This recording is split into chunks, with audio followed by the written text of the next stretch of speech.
देवादिदेव एक जनाट से चंदा प्रभु भगवान ने की परम पूज्य गणाचार्य गुरुदेव जी 108 विराग सागर जी महाराज जी की परम पूज्य पट्टाचार्य गुरुदेव जी 108 विशुद्ध सागर जी महाराज जी की अहिंसा परमो धर्म की जय। माता जी के चरणों में वंदामी वंदामी वंदामी। माता जी मेरी शंका ये है कि अपने जो विधान हो रहा है इसमें 151 मंडली हो रहा है, तो इसमें जैसे छोटे इंद्र जो बैठ रहे हैं तो जैसे सिंगल जोड़ा, तो उनको अपन विधान में 4 करके क्यों नहीं बिठा सकते? क्या कह रहे हैं? जैसे मंडल पे हाँ, जैसे कोई 4 सिंगल अलग अलग आता है तो उसको भी तो बिठा सकते हैं अपन, या क्यों नहीं? ऐसा है, आप अगर अलग अलग परिवार के 4 लोगों को बिठाओगे ना तो आप संकट में पड़ जाओगे उनकी व्यवस्था बनाने में। और वो अपने मिलके अगर 4 लोग बैठे हैं, एक मंडल लिखा है, तो अपने को कोई दिक्कत नहीं है ना। वो उनका आपस का कोई डिस्ट्रीब्यूट मैटर होएगा तो फिर आपको सुलझाने जाना पड़ेगा। वो आप किन किन के डिस्ट्रीब्यूट मैटर सुलझाने के लिए जाओगे तो आप व्यवस्था नहीं कर पाओगे। हाँ, वो अपने से 4 लोग मिल करके अपना मंडल लिखा दें और बैठ जाए। अपन मना थोड़ी ना कर रहे किसी को विधान में बैठने के लिए, लेकिन अगर अलग अलग लोगों को जोड़ के बिठाएंगे ना तो आप परेशान हो जाओगे, इसलिए फिर आपकी सारी व्यवस्थाएं गड़बड़ा जाएंगी, इसलिए ऐसा कर रहे हैं। ये भगवान का जो अभिषेक अपन करते हैं उनको गंधोदक क्यों कहते हैं और गंधोदक का मतलब क्या है? अभिषेक पाठ में कहा गया है, दूरा व नम्र सुरनाथ किरीट कोटि संलग्न रत्न किरणच्छवि विदूषरांघ्रम प्रस्वेद ताप मलिमुक्त मपि प्रकृष्टै भक्तया जलेर जिनपतिम बहुधा विसिंचे। हे भगवान, दूर से आते हुए और चरणों में झुकने वाले देवों के मुकुटों की मणियों की जो आभा निकल रही है, उससे जिनके चरण कमल विदूषरित हो रहे हैं, शोभायमान हो रहे हैं, सुशोभित हो रहे हैं, ऐसे आपके। और आप प्रस्वेद, अपन स्नान क्यों करते हैं? पसीना के कारण से शरीर में बदबू आने लगती है गर्मी के समय, तो शाम को भी लगता है नहा लो, फिर से नहा लो। दुकान से आप दोपहर में खाना के लिए आए तो लगता है एक बार फिर से नहा के फिर भोजन करने बैठते हैं एकदम। प्रस्वेद, पसीना के कारण जो मैला शरीर हो जाता है उसकी सफाई के लिए स्नान किया जाता है। ताप, प्रस्वेद भी नहीं है, शरीर में एकदम से जलन होती है, ताप संताप लग रहा है, गर्मी बहुत लग रही है तपन के कारण, तो लगता है नहा लो, थोड़ा शरीर ठंडा हो जाएगा, फिर बैठ के खाना खाएंगे। ताप, मल, शरीर मैला हो रहा है, धूल धक्कड़ लग रही है, कहीं से आए हैं एकदम से, तो लगता है नहा लो, थोड़ा बहुत धूल धक्कड़ लग रही है। मपि प्रकृष्टि, हे भगवान, आप प्रस्वेद ताप मल इन सब चीजों से रहित हो, कुछ भी नहीं है, फिर हम आपका स्नान क्यों करा रहे हैं, अभिषेक क्यों कर रहे हैं? प्रकृष्टैर भक्ति, उत्कृष्ट भक्ति के कारण से हम आपका स्नान कर रहे हैं और अपने पाप कर्मों को क्षय करने के लिए उत्कृष्ट भक्ति के साथ, बहुत गुणानुराग के साथ में हम आपका स्नान कर रहे हैं। भगवान का अभिषेक करना चाहिए बहुत प्रसन्न होकर के, बहुत खुश होकर के भगवान का अभिषेक करना चाहिए। प्रकृष्ट भक्ति अपने हमारी होना चाहिए, क्योंकि जितनी उत्कृष्ट आपकी भक्ति होगी उतना ही उत्कृष्ट पुण्य बनेगा और उतने ही निकृष्ट पापों का क्षय होगा। दोनों काम एक साथ होते हैं, पुण्य की वृद्धि और पाप का क्षय एक साथ चरखी चलती है दोनों साइड के। तो उत्कृष्ट भक्ति के साथ हम अपने पापों को क्षय करने के लिए हे भगवान आपका अभिषेक कर रहे हैं। आपको अभिषेक की कोई आवश्यकता नहीं है, आपको ना तो साफ सफाई की आवश्यकता है, और ना मैल हटाने की आवश्यकता है, ना संताप दूर करने की आवश्यकता है। ये सब आवश्यकताएं तो हमारी हैं। हम अपने जैसा भगवान को नहीं मान रहे। जैसे हमें आवश्यकता है नहाने की तो भगवान को भी आवश्यकता है नहाने की। ना, भगवान को नहाने की कोई आवश्यकता नहीं। वो तो हम भक्ति के कारण से हम क्या करें, भक्ति में क्या कर सकते हैं, हम भगवान के लिए कर क्या सकते हैं, है ना।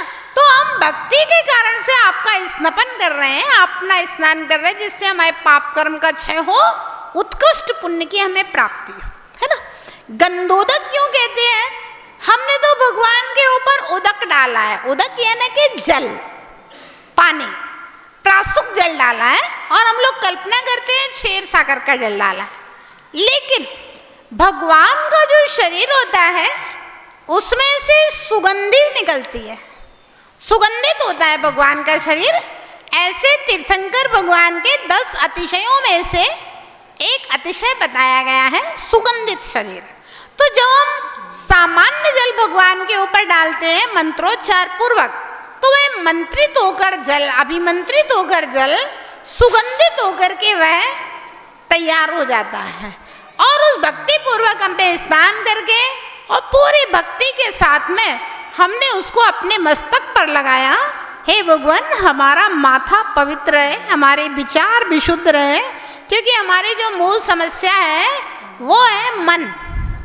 हमारा मन हमारे बस में नहीं है, और मन के कारण से पता नहीं हम लोग क्या क्या करते हैं, कहाँ कहाँ करते हैं, कहाँ कहाँ दिमाग चला जाता है। तो हे भगवान, मेरा मन पवित्र रहे, विशुद्ध रहे, ऐसी मंगल भावना के साथ मस्तक के ऊपर सबसे पहले, है ना, मेरी इंद्रियां सही दिशाओं में गति करें, मेरा कंठ शुभ शुभ बोले, मेरा हृदय शुभ शुभ सोचे। इसलिए मस्तक से लेकर के हृदय तक प्राय करके भगवान का अभिषेक लगाया जाता है। तो गंधोदक इसलिए कहा जाता है क्योंकि भगवान का शरीर सुगंधित होता है, उनके ऊपर जल डालने से वह अभिषेक भी सुगंधित हो जाता है। गुरु माँ के चरणों में वंदनामि। मेरी एक शंका समाधान है कि जब हमने गुरु माँ ही मान लिया, अब पवित्र भावना से हमने गुरु माँ माना है, तो हम जब पाद प्रक्षालन करते हैं तो गुरु माँ के चरण स्पर्श क्यों नहीं कर सकते? आगम में इस विषय में ना तो निषेध है और ना ही विधान है ना।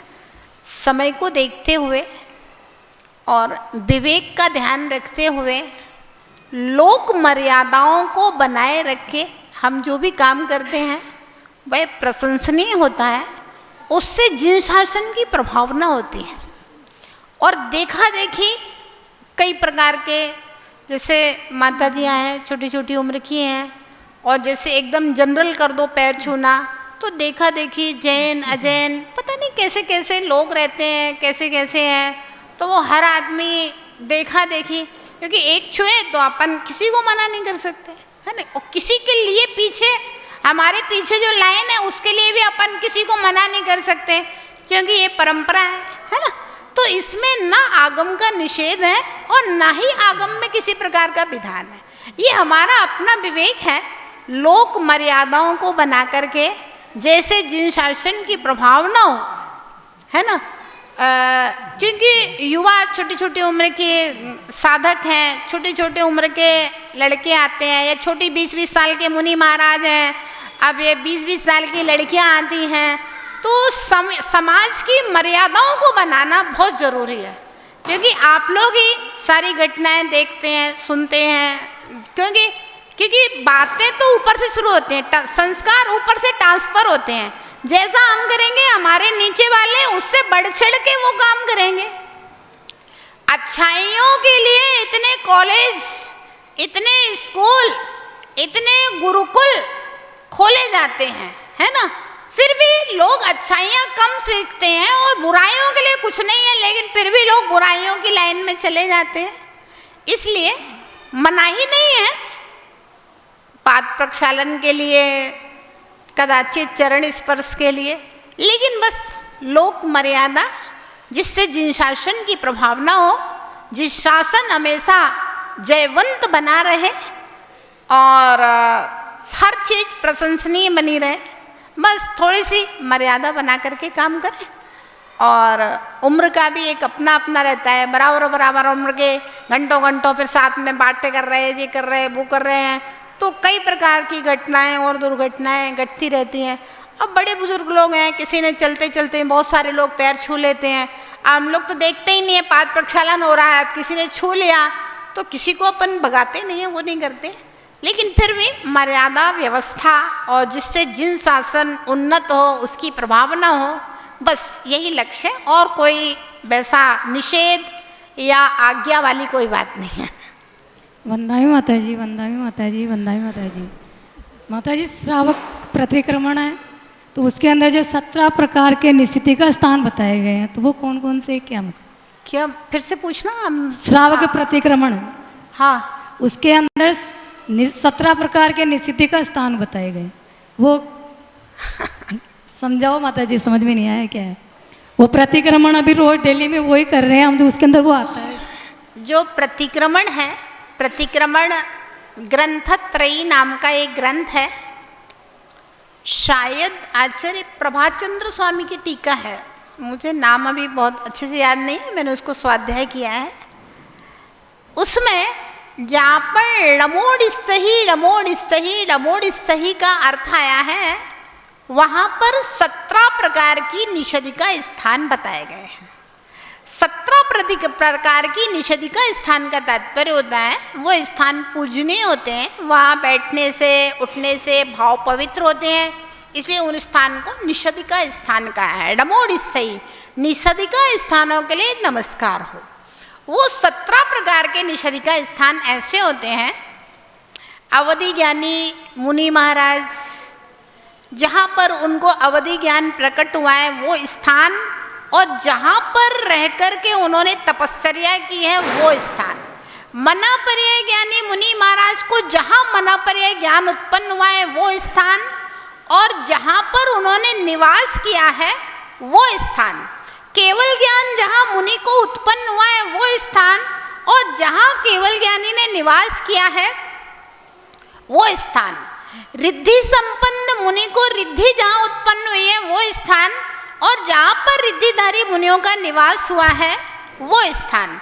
और आचार्य परमेष्ठी का स्थान, उपाध्याय परमेष्ठी का स्थान, जहाँ पर मुनियों की समाधि होती है वो स्थान, भगवान के पंच कल्याणक होते हैं वो स्थान, एक एक कल्याण का एक एक स्थान, गर्भ कल्याणक स्थान, जन्म कल्याणक स्थान, दीक्षा कल्याणक स्थान, केवल ज्ञान कल्याणक स्थान, मोक्ष भूमि स्थान, जिन चैत्य कृत्रिम अकृत्रिम, जिन चैत्यालय कृत्रिम और अकृत्रिम और सब प्रकार के जितने तपस्वी आदि मुनि होते हैं, उन सबको मिला करके कुल मिलाकर के जो पंच परमेष्ठी से संबंधित जितने भी पूज्य स्थान होते हैं वे सब उन निषेधिका स्थानों में आ जाते हैं। और विशेष प्रतिक्रमण ग्रंथ त्रयी की जो टीका है ना उसमें लिखे हुए हैं। दूसरे दिन भाई दोष क्यों बुलाते हैं? क्या भाई दोष दोहरी के दूसरे दिन ऐसा है भैया, ऐसे तो दिवाली का त्योहार जो मूल में है ना, वो आध्यात्मिक दृष्टि से अगर हम देखेंगे तो भगवान महावीर के योग निरोध, भगवान महावीर का मोक्ष गमन और गौतम स्वामी का केवल ज्ञान है ना, आध्यात्मिक रूप से इन तीन चीजों से रिलेटेड है। क्योंकि धनतेरस के दिन, धनतेरस नहीं वह धन्यतेरस ध्यान तेरस है, जब भगवान महावीर समोसरण का त्याग करके अंतिम दिन भगवान की दिव्य ध्वनि खिरी है तो वह धनतेरस के दिन खिरी है। तो भगवान महावीर समोसरण का त्याग करके जब ध्यान में विराजे थे तो धन्य है वह त्रयोदशी, जिस दिन भगवान ने मोक्ष का अंतिम उपक्रम किया था। और चतुर्दशी के दिन योग निरोध का दिन है, पूजा पाठ का दिन है, मंत्र जाप का दिन है। और अमावस्या की प्रातःकाल की ब्रह्म मुहूर्त की बेला में भगवान महावीर को मोक्ष हो गया था, और संध्या की बेला में गौतम स्वामी को केवल ज्ञान हुआ था। भाई दूज का आध्यात्मिक दृष्टि से कोई भी संबंध आगम में पढ़ने के लिए नहीं मिला। लेकिन क्योंकि जब कोई त्योहार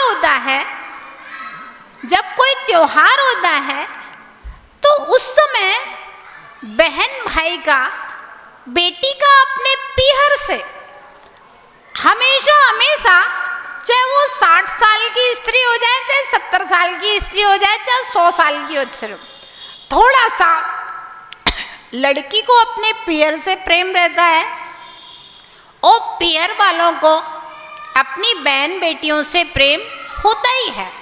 तो उस त्योहार को कैसे मनाया जाए? तो दीपावली मिलन में लड़की अपने पीहर गई तो क्या करें? तो ठीक है भाई, भैया को टीका लगाया, मिठाई खिलाई, भैया ने विदाई कर दी। ये सामाजिक व्यवस्था है और कोई दिक्कत नहीं है सामाजिक व्यवस्थाओं में। बाकी अध्यात्म का इससे कोई संबंध नहीं है, क्योंकि बहुत सारे काम सामाजिक व्यवस्थाओं के लिए भी होते हैं, सामाजिक संबंधों को अच्छा बनाए रखने के लिए भी होते हैं।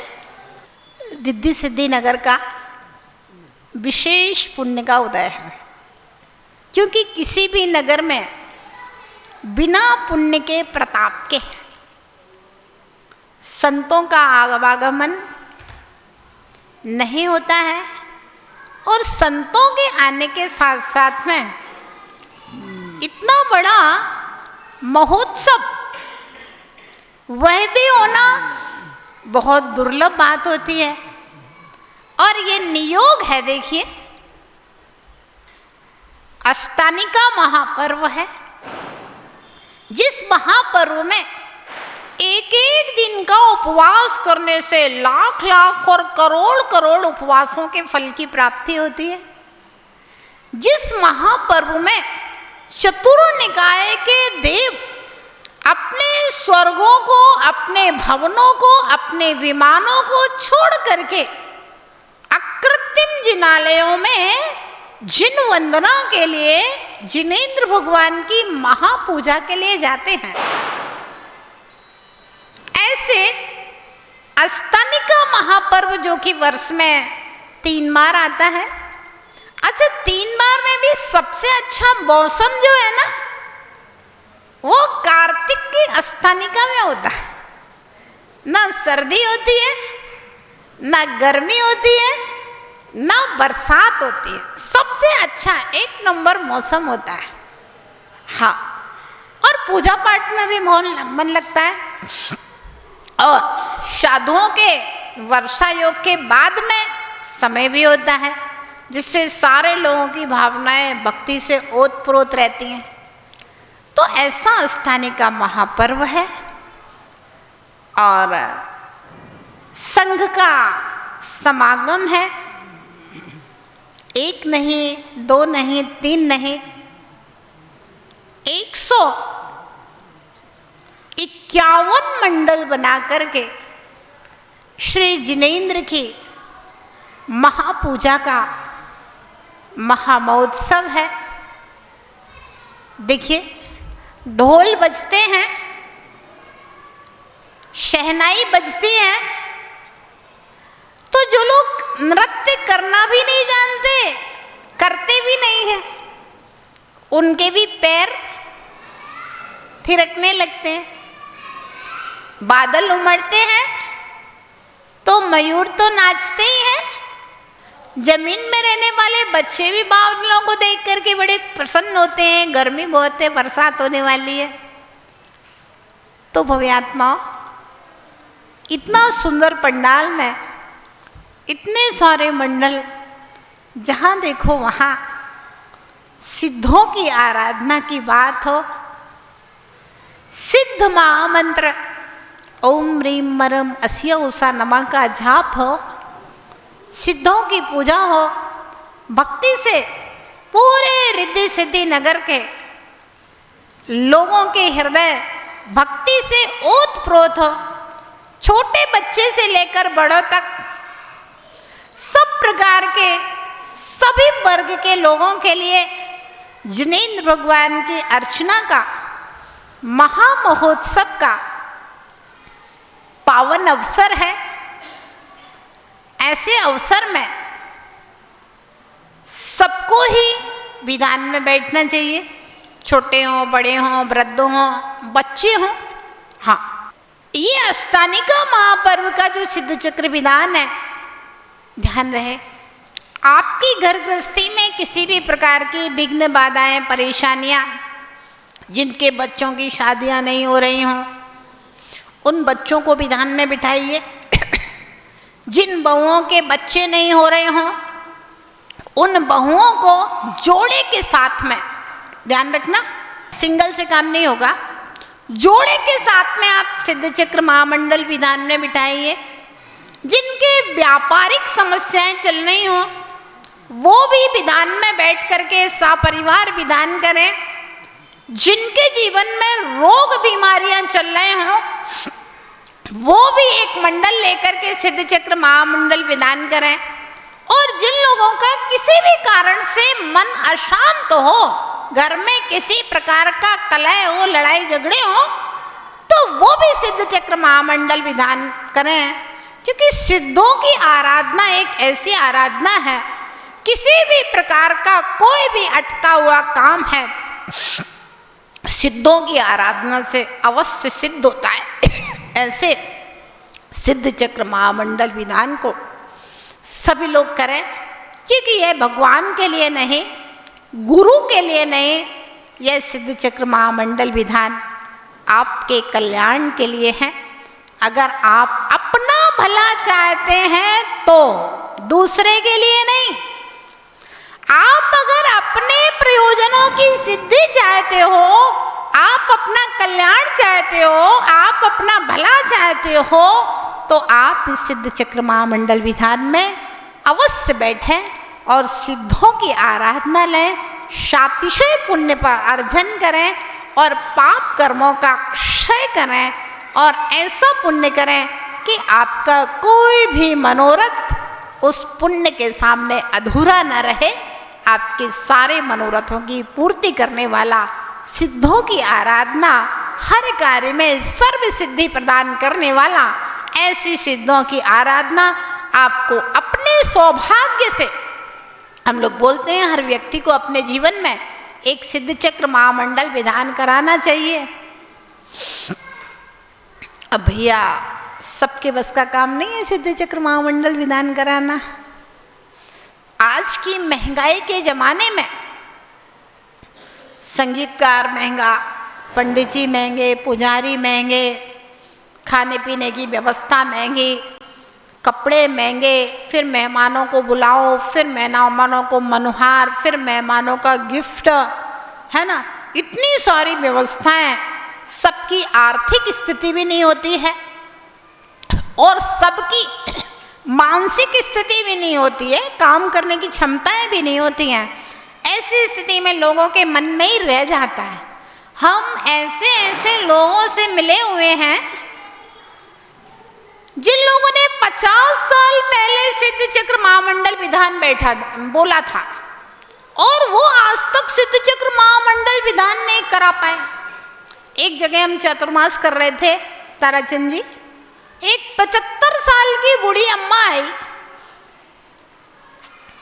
बोली माता जी, हमने कहा बोलो क्या बात है भैया, क्या परेशानी है? बोली माता जी आज से 50 साल पहले, उनका लड़का 50 साल का था, बोले जब हमारे बच्चे नहीं हो रहे थे तो उस समय मैंने सिद्ध चक्र महामंडल विधान बोला था और बोले हम 75 साल के हो गए और मेरा लड़का 50 साल का हो गया। बोले हम सिद्ध चक्र महामंडल विधान नहीं करा पाए। बोले आप हमारा सिद्ध चक्र महामंडल विधान करा दो। ऐसे लोग हैं दुनिया में, है ना, कि जो भावना करते रहते हैं वो करा नहीं पाते हैं। तो हमने कहा ठीक है भाई, आपके पास बताओ कितने पैसे हैं विधान कराने के लिए, क्योंकि हमने कहा हम कमेटी को बोलेंगे तो कमेटी सबसे पहले कहेगी भाई कितने पैसे खर्च करना है। तो बोली माता जी मेरे पास तो केवल 5000 रुपये हैं, लेकिन हमें सिद्ध चक्र विधान कराना है। तो हमने कहा ऐसा करो, तुम सिद्ध चक्र विधान जो मंदिर में हो रहा है ना, आप उसी में आप अपने 5000 रुपया दे के विधान में बैठ जाओ, आप समझ लेना कि हमने सिद्ध चक्र विधान कर लिया।